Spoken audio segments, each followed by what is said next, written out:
Welcome everyone to this channel.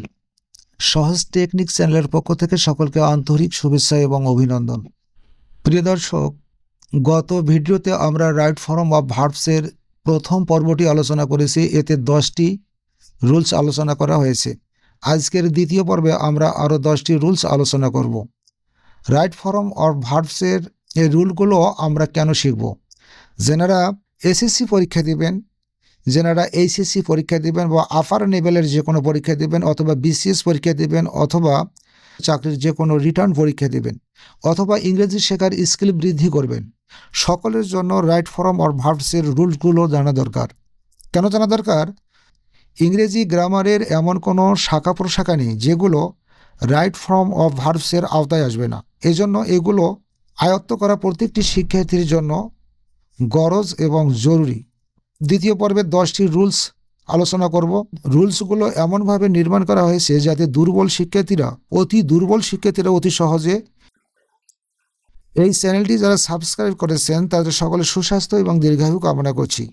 আর আপনি এই চ্যানেলের নতুন হয়ে থাকলে চ্যানেলটি সাবস্ক্রাইব করুন, ভিডিওতে একটি লাইক এবং কমেন্ট করুন, পারলে আপনার বন্ধুবান্ধবের কাছে ভিডিওটি শেয়ার করুন যাতে আমরা সকলে উপকৃত হই।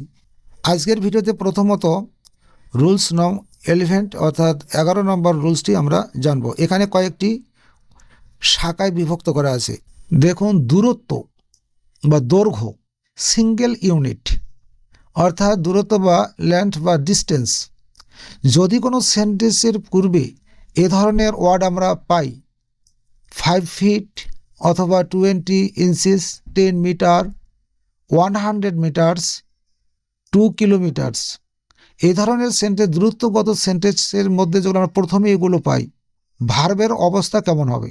সে ভার্বটি অবশ্যই সিঙ্গুলার নাম্বার হবে। এই ভার্বগুলো সব হবে সিঙ্গুলার নাম্বার। কেন সিঙ্গুলার নাম্বার হবে? দেখুন, 5 ফিট টু বি ভার্বে কী বসবে আমরা এখনও জানি না। মাই হাইট, আমার উচ্চতা 5 ফিট। আমার উচ্চতা যে 5 ফিট, এটি কিন্তু পা আলাদা মাপা হয়নি, পেটের অংশটি আলাদা মাপা হয়নি, উপরের অংশটি আলাদা মাপা হয়নি। মানে এটাকে বলা হয় সিঙ্গেল ইউনিট। আমরা একসঙ্গে আমার উচ্চতা হলো 5 ফিট। এই জন্য এ জাতীয় সব সেন্টেন্সই হবে সিঙ্গুলার নাম্বার। এই বি ভার্বগুলো সব সিঙ্গুলার নাম্বারে করতে হবে। এখন প্রশ্ন হলো, এই বি ভার্বগুলোর মধ্যে একটা ছোট্ট রহস্য আছে, যেটা আমি আগের ভিডিওতে আলোচনা করেছি। রহস্যটা কি? বি মানে হওয়া, এটি হলো বেস ফর্ম, ভার্বের বেস ফর্ম। এই বিকে যখন আমরা প্রেজেন্ট টেন্স করব, তখন তার রূপটি দাঁড়াবে অ্যাম ইজ আর। এই বিকে যখন আমরা পাস্ট টেন্সে নিব, তখন তার রূপ দাঁড়াবে ওয়াজ ওয়ার। বিকে যখন আমরা ফিউচার টেন্সে নিব, তখন হবে উইল বি। বিকে যখন আমরা পাস্ট পার্টিসিপেল করব, তখন হবে বিন। আর বিকে আরও একটা অংশ আছে, সব টু বি।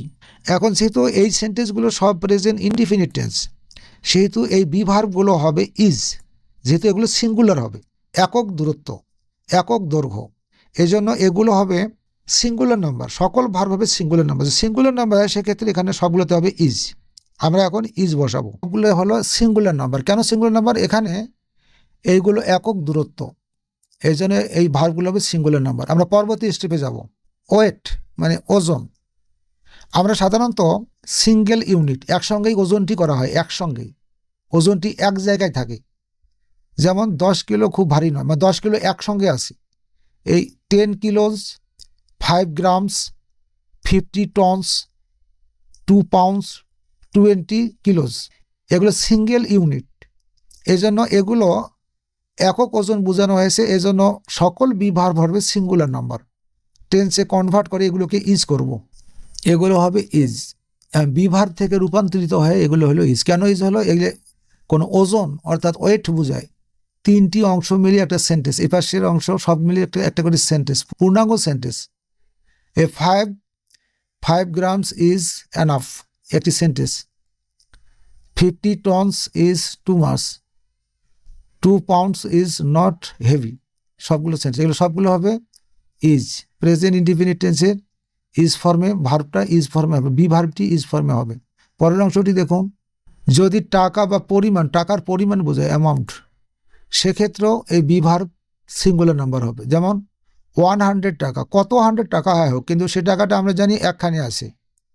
50 রুপিস, 2000 টাকা, $10, 20 টাকা, এই সবগুলো টাকায় একক সিঙ্গেল ইউনিট, এজন্য এগুলো হবে সিঙ্গুলার নাম্বার। এরপরে যে আমরা টাইম, সময়, সেক্ষেত্রেও টু বি ভার্বগুলো সিঙ্গুলার নাম্বার হবে। প্রেজেন্ট ফর্মে সিঙ্গুলার নাম্বার। 10 ইয়ার্স, এখানে 10 ইয়ার হোক আর 20 ইয়ার্স হোক, লাগাতার 10 বছর। এখানে 5 আওয়ার্স, লাগাতার একসঙ্গে 5 ঘন্টা, 5 আওয়ার্স, 10 মিনিট, 10 মিনিট একসঙ্গে লাগাতার, এটা ফাঁকাফাঁকি নেই, এখন 1 মিনিট পরে 1 মিনিট, সেটা নয়, একসঙ্গে 10 মিনিট। 3 মান্থ, এই ধরনের সেন্টেন্সকে যখন আমরা ইংলিশে কনভার্ট করব, তার ভার্বগুলো হবে প্রেজেন্ট ফর্ম। আর যেহেতু সবগুলো প্রেজেন্ট ইনডিফিনিট টেন্স, সেহেতু বি ভার্বের রূপটি হবে is. 2 days is not sufficient, 10 minute is late, 3 month is a short time. এগুলো আমাদের একই নিয়ম। এবারে আমরা রুল নং 12, 12 নং রুলের মধ্যে কি আছে। যদি কোনো ইংরেজি সেন্টেন্স আইদার দ্বারা শুরু হয়, যদি কোনো ইংলিশ সেন্টেন্স আইদার দ্বারা শুরু হয় আর অর দ্বারা সাবজেক্ট দুইটিকে ডিভাইডেড করা হয়, যেমন দ্য টিচার, দ্য স্টুডেন্টস, এখানে দুইটি সাবজেক্ট আছে কিন্তু সেন্টেন্সটি শুরু হয়েছে আইদার দ্বারা, সেক্ষেত্রে প্রক্সিমিটি রুলস অর্থাৎ ভার্বের নিকটতম যে সাবজেক্টটি থাকবে তাকে ফলো করবে। ভার্বের নিকটতম সাবজেক্ট অনুযায়ী ভার্বের রূপটি হবে। যেহেতু আইদারের পর দ্য টিচার আছে, এখানে সিঙ্গুলার নাম্বার, আর অরের পর আছে দ্য স্টুডেন্টস বহুবচন, সেক্ষেত্রে এই ভার্বটি হবে বহুবচন। এখানে হবে আর।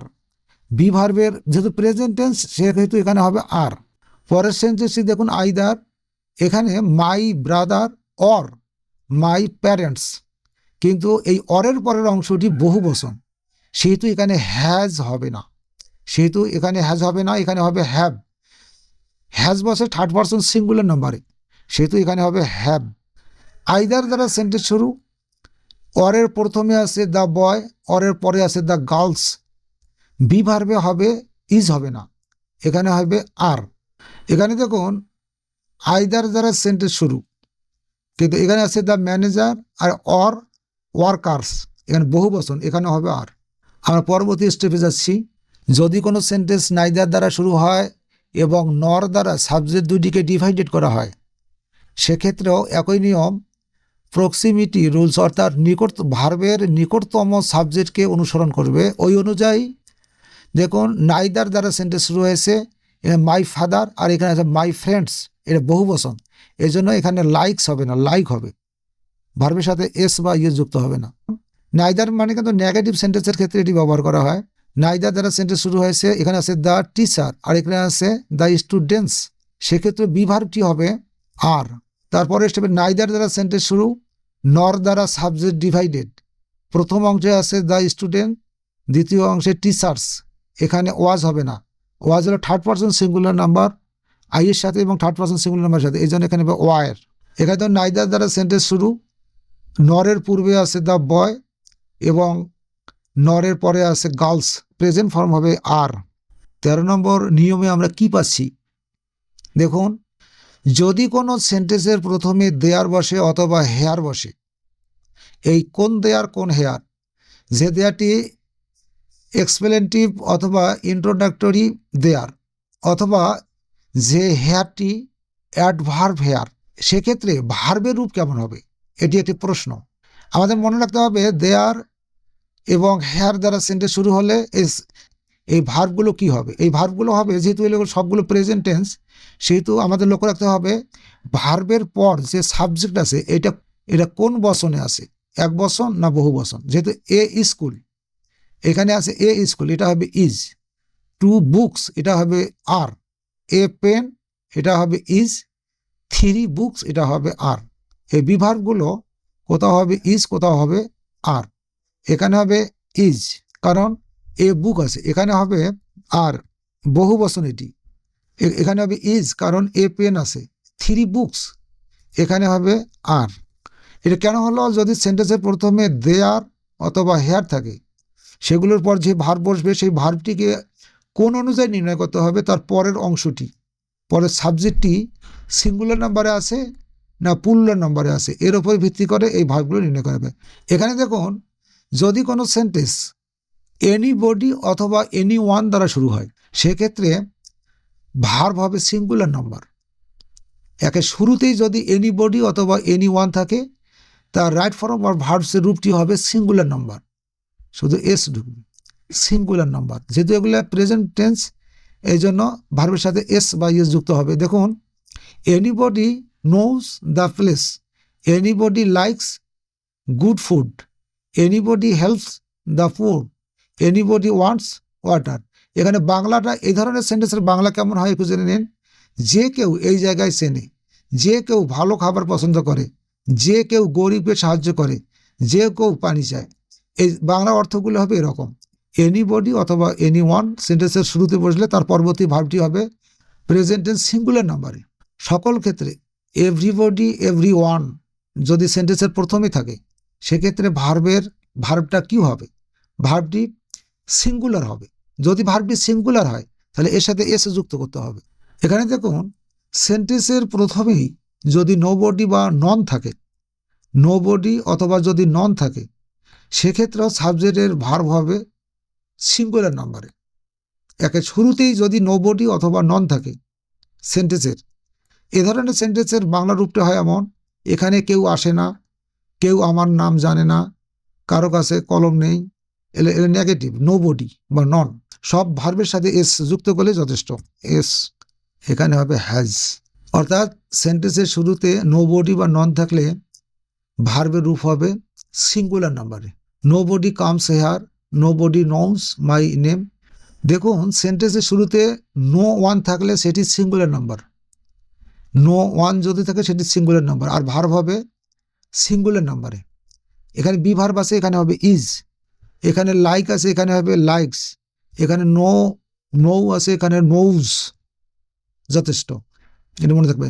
এখানে কেউ নেই, কেউ কষ্ট পছন্দ করে না, কেউ উত্তর জানে না। নেগেটিভ সেন্টেন্স, শুধু সিঙ্গুলার নাম্বার হবে ভার্বের। পরবর্তী স্টেপে যাব। দেখুন, এগুলো কিন্তু কঠিন নয়, এগুলো কঠিন না, খুব সহজ। সেন্টেন্সের শুরুতে এভরি অথবা ইসি যদি থাকে, সেক্ষেত্রে ভার্ব হবে সিঙ্গুলার নাম্বার। এই ভার্বগুলো হবে সিঙ্গুলার নাম্বার। সবগুলোর ডাইনে এস যুক্ত করলে যথেষ্ট।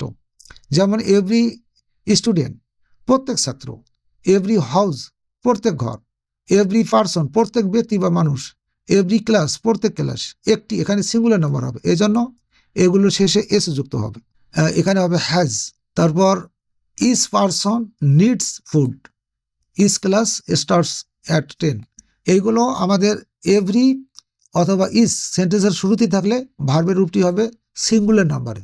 আর এখানে সিঙ্গুলার নাম্বার ধরন অনুযায়ী এস যুক্ত করতে হবে। যেহেতু এখানে হ্যাভ হবে না, এটি সিঙ্গুলার নাম্বার থাকার কারণে এটি হবে হ্যাজ। অর্থাৎ সেন্টেন্সের শুরুতে যদি অ্যাডজেক্টিভ থাকে, অ্যাডজেক্টিভের পূর্বে যদি দা থাকে, দ্য অ্যাডজেক্টিভ, সেক্ষেত্রে সেন্টেন্সটির ভার্ব কি হবে এটা আমাদের দেখার বিষয়। এক্ষেত্রে সেন্টেন্সের ভার্ব হবে প্লুরাল নাম্বার। মনে রাখার জন্য এটা কিন্তু খুব ইম্পর্টেন্ট, এবং এটি পরীক্ষার মধ্যে আসে। রিচ মানে ধনী, এটা অ্যাডজেক্টিভ; পুয়ার মানে গরিব, adjective; young adjective; old adjective; young adjective. এর পূর্বে দা আছে। দা যুক্ত অ্যাডজেক্টিভকে আমরা যখন তার পরবর্তী ভার্বটি যখন এর রূপ নির্ণয় করব, তখন সেটি হবে প্লুরাল নাম্বার। যেহেতু এখানে বি ভার্ব আছে, এখানে হবে আর, এখানে হবে আর। এখানে আছে নিডস আছে, এখানে হবে নিড, এস উঠে যাবে, এখানে এস উঠে যাবে। এখানে বি আছে, এখানে হবে আর, এখানে বি আছে, এখানে হবে আর, প্রেজেন্ট ফর্মে। এই নিয়মটি কিন্তু খুব সহজ। সেন্টেন্সের শুরুতে অ্যাডজেক্টিভ যখন থাকে, তার পূর্বে দি থাকে বা দা থাকে, তার ভার্বটি হবে বহুবচন। 16 রুলস। যদি সেন্টেন্সের শুরুতে ইফ থাকে, কন্ডিশন বোঝায়। ইফ মানে যদি মানে কন্ডিশন বোঝায়, শর্ত বোঝায়। এবং ইফের পরে যদি প্রেজেন্ট ইনডিফিনিট টেন্স থাকে, এটা ভালো করে লক্ষ্য রাখবেন। যদি সেন্টেন্সটি ইফ দ্বারা শুরু হয় এবং তার পরের অংশটি প্রেজেন্ট ইনডিফিনিট টেন্স থাকে, সেক্ষেত্রে পরের সেন্টেন্সটি হবে ফিউচার ইনডিফিনিট টেন্স বা সিম্পল ফিউচার টেন্স। এটা মনে রাখবেন। শুধু এখানে উইল বসাইলে হয়, যথেষ্ট। এমন হবে, যদি সে আসে, আমি যাব, প্রত্যেকটিতে উইল বসবে।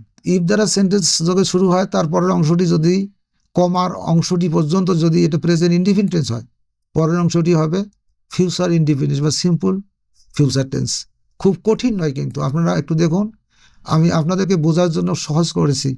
বিষয়টি। পরবর্তী স্টেপে যাব। পরবর্তী স্টেপে ইফ দ্বারা যদি সেন্টেন্স শুরু হয় আর সেই ইফের পর যদি সিম্পল ফার্স্ট টেন্স থাকে, অর্থাৎ এই রেল ওয়ার, এটা পাস্ট টেন্স, তার পরের অংশটিতে শুধু উড বসাইতে হবে। এই মূল ভার্বের পূর্বে উড বসাইতে হবে আর ভার্বের বেস ফর্ম থাকবে, মানে ওয়ান ফর্ম অর্থাৎ প্রেজেন্ট ফর্ম থাকবে। সেক্ষেত্রে আমরা ইফ আসে, প্রত্যেকটি সেন্টেন্সের প্রথমেই ইফ আসে, প্রত্যেকটি সেন্টেন্সের পূর্বে ইফ আসে এবং ইফের পরের অংশটি পাস্ট ফর্মে করা আছে, পরের অংশটির পূর্বে উড বসবে। এখানে সব জায়গায় উড বসাইতে হবে। তার স্ট্রাকচারটি হবে এরকম। আর পরবর্তী স্টেপে যাব।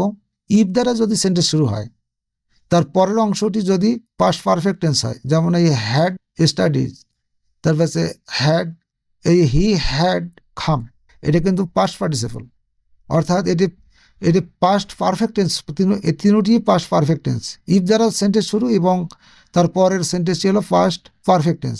তার পরের অংশটি হবে উড হ্যাভ বসাইতে হবে এবং ভার্বের থ্রি ফর্ম। এখানে সব প্রত্যেকটিতে উড হ্যাভ বসবে, প্রত্যেকটিতেই উড হ্যাভ বসবে, প্রত্যেকটিতেই উড হ্যাভ বসবে, উড হ্যাভ। অর্থাৎ যদি সেন্টেন্স ইফ দ্বারা শুরু হয়, ইফের সাথে যদি ফার্স্ট পারফেক্ট টেন্স থাকে, পরবর্তী অংশটি সাবজেক্টের পর উড হ্যাভ ভার্বের থ্রি ফর্ম হবে। এটা মনে থাকে যেন। এই ধরনের সেন্টেন্সের বাংলা অর্থগুলো হবে, যদি আমি বেশি পড়াশোনা করতাম, আমি পাস করতাম, কিন্তু পড়িনি অর্থাৎ না পড়ার কারণে।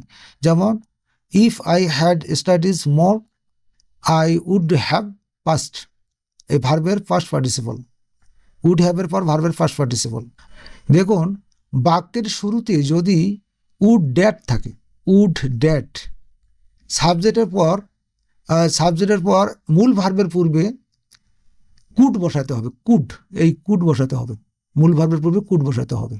মূল ভার্বের বেস ফর্ম থাকবে অর্থাৎ প্রেজেন্ট ফর্ম। সেন্টেন্সের শুরুতে যদি উড ড্যাট থাকে, তাহলে আমরা পরবর্তী ভার্বের মূল ভার্বের পূর্বে কুড বসাতে হবে। এই বিষয়টি মনে থাকবে, এটা খুব কঠিন নয়। উড ড্যাট, সেন্টেন্সের শুরুতে উড ড্যাট থাকবে, অল্পের জন্য পেলাম না এমন আর কি। তখন পরবর্তী সাবজেক্টের মূল ভার্বের পূর্বে থাকবে কুড আর মূল ভার্বের প্রেজেন্ট ফর্মে বেস ফর্ম। বেস ফর্ম মানে প্রেজেন্ট ফর্ম অর্থাৎ ভার্বের ওয়ান ফর্ম। পরবর্তী স্টেপে যাচ্ছি। রুল নম্বর 18, 18 নম্বর রুলে আমরা কি আছে দেখব। যদি সেন্টেন্সের শুরুতে ইট ইজ টাইম অথবা ইট ইজ হাই টাইম, এই দুইটি অংশ যদি থাকে সেন্টেন্সের শুরুতে, ইংরেজি সেন্টেন্সের শুরুতে যদি ইট ইজ টাইম অথবা ইট ইজ হাই টাইম থাকে, সেক্ষেত্রে সাবজেক্টের পর পাস্ট টেন্স হবে, স্টার্ট, এখানে ইডি যুক্ত করতে হবে, এখানে ওয়েন্ট বসবে। আর এখানে থেকে টুক করাই আছে, এখানে অবশ্য টেক থেকে টুক হবে। বিষয়টি এরকম, যদি সেন্টেন্সের শুরুতে টাইম থাকে, ইট ইজ টাইম অথবা ইট ইজ হাই টাইম, এটি পাস্ট টেন্স করতে হবে, এখানে ইডি যোগ করতে হবে, আর এখানে ওয়েন্ট হবে, আর এখানে হবে টুক আছে, টেক থেকে টুক করাই আছে, এখানে টেক থেকে টুক করাই আছে। কিন্তু এইগুলো ব্র্যাকেটে থাকতো, এই ভার্বগুলো ব্র্যাকেটে থাকতো, আমাদের সঠিক রূপটা বসা লাগতো। টু এর পর যত ভার্ব থাকবে এটা প্রেজেন্ট ভার্ব হবে, ইনফিনিটিভ ভার্ব, ওকে বলা হয় ইনফিনিটিভ ভার্ব। যেমন to, he wanted to buying, the teacher advice the boy to obeying his parents, এখানে আইএনজি থাকবে না, এই ভার্বগুলোর মধ্যে আইএনজি থাকবে না, ভার্বের প্রেজেন্ট ফর্ম থাকবে, এরকম হবে। অর্থাৎ সেন্টেন্সের টুর প্রিপজিশনের পরের ভার্বটি ভার্বের ওয়ান ফর্মে থাকবে অর্থাৎ প্রেজেন্ট ফর্মে থাকবে অর্থাৎ বেস ফর্মে থাকবে।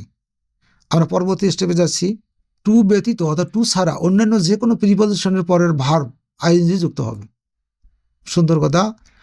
এর আগে পেলাম টুর পরের ভার্ব বেস ফর্ম হবে, টু ব্যতীত অন্যান্য প্রিপজিশন, টু ব্যতীত অন্যান্য সকল প্রিপজিশনের ভার্বের সাথে আইএনজি যুক্ত হবে, এখানে আইএনজি যুক্ত হবে, আইএনজি।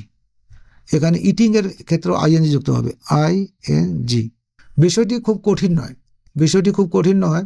দেখুন, I never thought of going there, by eating vegetables you can get vitamins. এই টু ছাড়া আর কি, টু ব্যতীত অন্য কোনো প্রিপজিশন থাকে, যে কোনো প্রিপজিশন, তারপরে যদি ভার্ব থাকে সে ভার্বের সাথে আইএনজি যুক্ত হবে, তারপরের সাথে আইএনজি যুক্ত হবেই। প্রিয় দর্শক, ভিডিওটি কেমন লাগলো জানাবেন, ভিডিওতে একটু লাইক, কমেন্ট এবং শেয়ার করবেন। সকলের সুস্বাস্থ্য এবং দীর্ঘায়ু কামনা করে ভিডিওটি আজকের মতো এখানে শেষ করতে হচ্ছে। আপনারা অবশ্যই একটা কমেন্ট করবেন, ভিডিওটি কেমন লাগলো ওটা কমেন্ট করবেন। ভিডিওটি আজকের মতো এখানে শেষ করছি। ধন্যবাদ সকলকে। খোদা হাফিজ।